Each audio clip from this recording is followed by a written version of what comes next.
much awaited judgment. মানবতা বিরোধী অপরাধের বিচার শেষে এজলাস থেকে সরাসরি সম্প্রচারিত এক ঐতিহাসিক রায় একযোগে শুনল সারা বিশ্ব।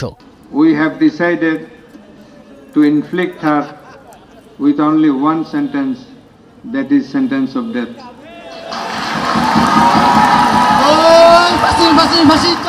বিচারের আদ্যপান্ত নিয়ে টানা 2.5 ঘন্টা ধরে চলা এই রায়ের শুরুতেই আন্তর্জাতিক অপরাধ ট্রাইব্যুনালের চেয়ারম্যান জানান 453 পৃষ্ঠার এই রায়ের 6টি ভাগ পর্যায়ক্রমে যা পাঠ করবেন ট্রাইব্যুনালের বিচারকরা।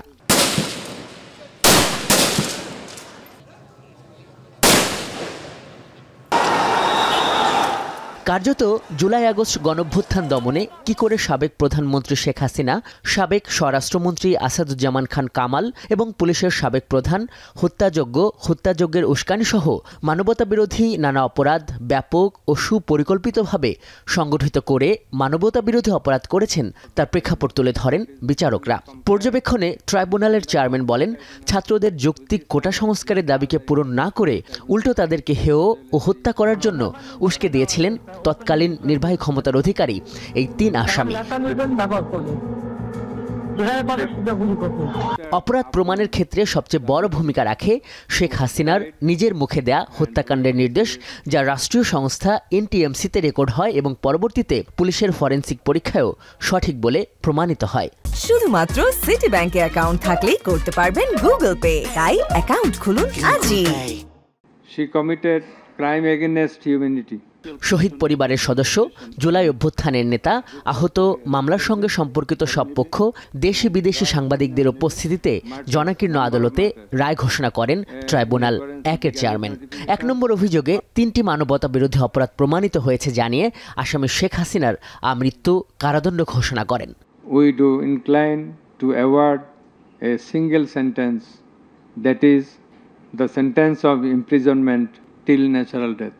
অভিযোগ 2-এ শেখ হাসিনার টেলিফোন কথোপকথনে হেলিকপ্টার ও ড্রোন ব্যবহার করে এবং মারণঘাতী অস্ত্র ব্যবহার করে হত্যার নির্দেশও প্রমাণিত হয়েছে আদালতে। মানবতা বিরোধী যে অপরাধের কারণে তার মৃত্যুদণ্ড ঘোষণা করা হয়। There are several counts. For one count, that is passing the order for deploying drones, helicopters and using lethal weapons to kill the protesters. We have decided to inflict her with only one sentence, that is sentence of death. এই একই মামলায় ঊর্ধ্বতন কর্তৃপক্ষের দায় হত্যাযোগ্য নিপীড়ন নির্মূলের ব্যাপক ভিত্তিক ও পদ্ধতিগত বাস্তবায়নের জন্য সাবেক স্বরাষ্ট্রমন্ত্রী আসাদুজ্জামান খান কামালেরও মৃত্যুদণ্ড হয়। রাজসাক্ষী হয়ে জুলাই আগস্টে সংগঠিত মানবতাবিরোধী অপরাধের স্বরূপ উন্মোচনে ভূমিকা রাখায় সাবেক পুলিশ প্রধানকে সর্বোচ্চ শাস্তি কমিয়ে 5 বছরের সাজা দেন আদালত। আমাদের অনুভূতি হচ্ছে অবিমিশ্র।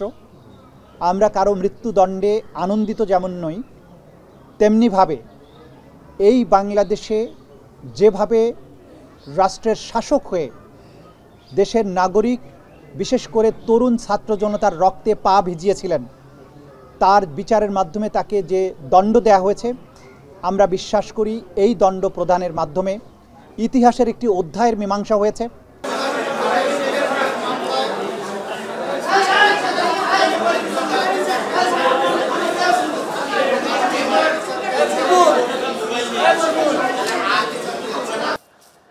রায়ে মৃত্যুদণ্ডপ্রাপ্ত 2 আসামির সম্পদ বাজেয়াপ্ত করে জুলাই আগস্ট শহীদ পরিবার ও আহতদের ক্ষতিপূরণ দেবার নির্দেশ দেন অপরাধ ট্রাইব্যুনাল।